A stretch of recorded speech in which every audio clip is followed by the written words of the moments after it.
ముందుగా మరి మొత్తానికైతే ఈరోజు కార్యక్రమానికి సంబంధించి మన వార్డ్ ఆఫీసర్ గారు ఖదీర్ గారు ఈరోజు ప్రభుత్వం ఏదైతే ప్రతి వార్డు సభ పెట్టి వాళ్ళకి ఏం తెలియజేయమని చెప్పిందో దాని గురించి ముందుగా మీకు చదివి వినిపిస్తారు.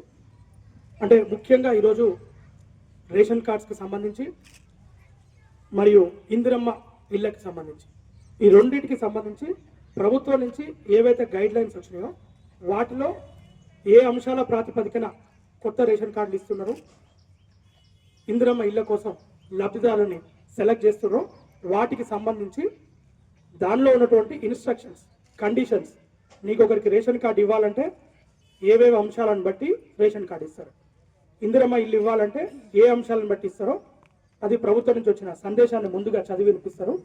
ఇది చదివిన తర్వాత మీరు రకరకాల మాధ్యమాల ద్వారా అంటే ప్రజాపాలనకు సంబంధించి కావచ్చు, అక్కడి నుంచి పెట్టుకున్న అప్లికేషన్స్ కానీ, లేదు మీ సేవ ద్వారా పోయి మీరు ఇంతకుముందు రేషన్ కార్డుకి అప్లై చేసుకుంది కానీ, ఈ మధ్య మీ ఇంటికి సర్వేకి వచ్చి మన అంగన్వాడీలు కానీ ఆర్పీలు కానీ ఏవైతే సర్వే చేసినప్పుడు వచ్చిన పేర్ల లిస్ట్ కానీ ఇవన్నిటిని ఒక లిస్టుగా వాళ్ళు చదువుతారు.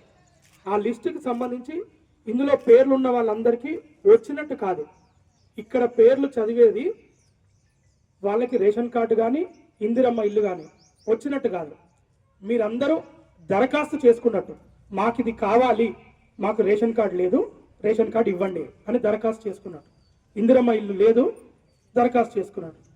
ఈ దరఖాస్తు చేసుకున్న వాళ్ళందరి పేర్లని వాళ్ళు చదువుతారు.